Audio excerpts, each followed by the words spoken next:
बच्चों, आज हम एक ऐसी पोएम पढ़ने जा रहे हैं जो सिर्फ एक पोएम नहीं है।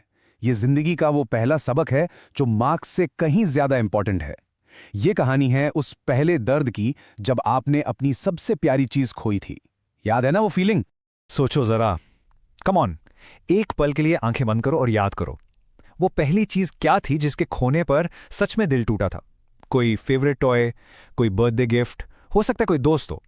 आज उसी दर्द को, उसी एहसास को हम इस पोएम के जरिए दोबारा जिएंगे और समझेंगे। तो चलिए फटाफट देखते हैं कि आज के इस सफर में हम क्या क्या कवर करने वाले हैं। हम पोएट और सेटिंग से मिलेंगे, पोएम में डीप डाइव करेंगे, उसके सारे सीक्रेट समझेंगे और हाँ, सबसे इंपॉर्टेंट, एग्जाम में फुल मार्क्स लाने की तैयारी भी तो करनी है। So let's get started. Okay, so सबसे पहले मिलते हैं उस शख्स से जिसने एक इतनी छोटी सी घटना में जिंदगी का इतना बड़ा सच देख लिया। और फिर हम चलेंगे उस जगह जहां ये सारी कहानी शुरू हुई। तो ये है जॉन बेरीमैन, एक कमाल के अमेरिकन पोएट। और हमारी पोएम का सेटिंग क्या है? एक हार्बर। जरा इमेजिन करो, आंखें बंद करके, शांत पानी है, बोट्स खड़ी हैं और आपसे थोड़ी ही दूर एक छोटा सा मासूम लड़का अपनी बॉल के साथ खेल रहा है। इस सीन को अपने दिमाग में बिल्कुल लॉक कर लो, क्योंकि यहीं से सब कुछ शुरू होने वाला है। ऑलराइट, अब आते हैं पोएम के हार्ट पर। मैं लाइंस पढ़ूंगा और फिर हम एक एक लफ्ज के पीछे छुपे गहरे मीनिंग को, उस इमोशन को समझेंगे। रेडी? फुल कॉन्सेंट्रेशन बच्चों। पोएम शुरू होती है एक सवाल से। What is the boy now who has lost his ball? अब उस लड़के का क्या होगा जिसने अपनी बॉल खो दी है? What is he to do? वो बेचारा अब करेगा भी क्या? पोएट कहते हैं, मैंने देखा उसे, I saw it go. मैंने उस बॉल को देखा, खुशी से उछलते हुए, merrily bouncing down the street.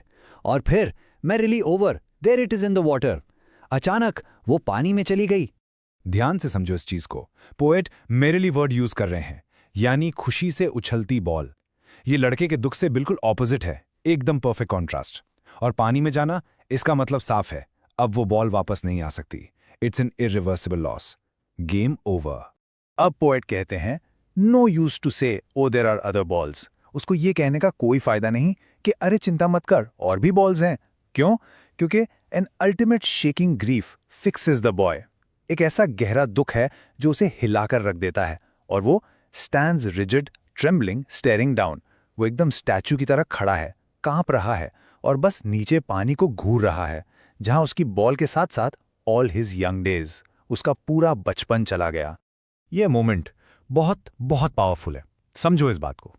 वो लड़का सिर्फ एक बॉल को नहीं देख रहा, वो अपने यंग डेज को डूबते हुए देख रहा है।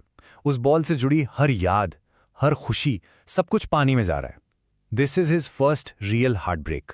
जिंदगी में पहली बार वो ऐसा दर्द फील कर रहा है। और इसीलिए पोएट कहते हैं, I would not intrude on him.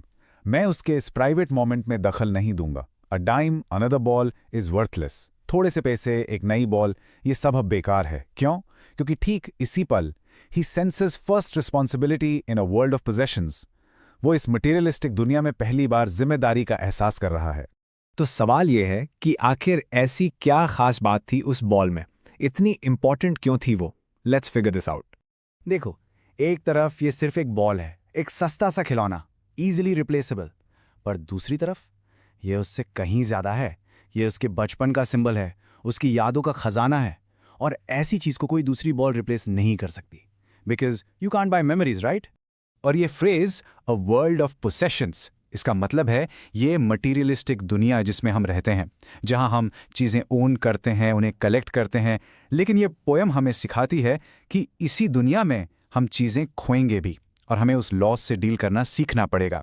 Okay, अब आते हैं इस पोएम के सबसे इम्पॉर्टेंट हिस्से पर। इस छोटे से इंसिडेंट से वो लड़का और हम जिंदगी का कौन सा बड़ा सबक सीख रहे हैं? बच्चों, इस फ्रेज को स्टार मार्क कर लो, एग्जाम के लिए सुपर इंपॉर्टेंट है। Epistemology of loss.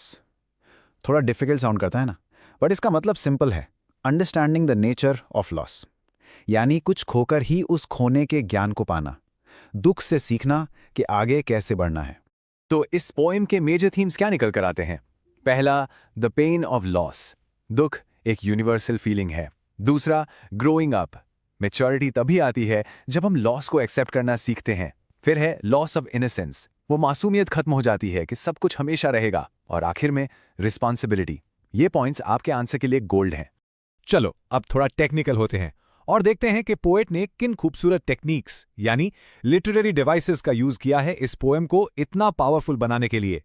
इस पर क्वेश्चन पक्का आता है, सो पे अटेंशन। देखो इस टेबल को। सबसे पहले सिंबलिज्म। बॉल यहां क्या सिंबलाइज कर रही है? यस, उसके बचपन और उसकी यादों को। फिर है रेपिटेशन, व्हाट ये लड़के की कंफ्यूजन और हेल्पलेसनेस को एम्फेसाइज करता है। एलिट्रेशन देखो, buys a ball back, B sound की रेपिटेशन। और पर्सोनिफिकेशन, बॉल को मेरिली यानी हैप्पी बोला गया है, जैसे वो जिंदा हो। और एनाफोरा, जहां व्हाट से 2 कंसेक्यूटिव लाइंस शुरू हो रही हैं, सिंपल एंड इफेक्टिव। ऑलराइट, अब आते हैं आखिरी लेकिन सबसे जरूरी पार्ट पर, एग्जाम फोकस। चलो कुछ इंपॉर्टेंट क्वेश्चंस डिस्कस करते हैं और फिर एक लाइटनिंग फास्ट रिवीजन करेंगे। रेडी? पहला शॉर्ट क्वेश्चन, पोएट उस लड़के को इंट्रूड क्यों नहीं करना चाहते? Why doesn't he offer money? सोचो, बिल्कुल सही, क्योंकि वो उसके लर्निंग प्रोसेस को डिस्टर्ब नहीं करना चाहते। Second, in the world of possessions से क्या मतलब है? सिंपल, ये मटीरियलिस्टिक दुनिया। आई एम श्योर आपके पास इसके आंसर्स रेडी हैं। और अब लॉन्ग आंसर क्वेश्चंस, ये एग्जाम के लिए मस्ट डू हैं, इसे मार्क कर लो। फर्स्ट, लड़का बॉल खोने से क्या सीख रहा है? अपने शब्दों में सोचो।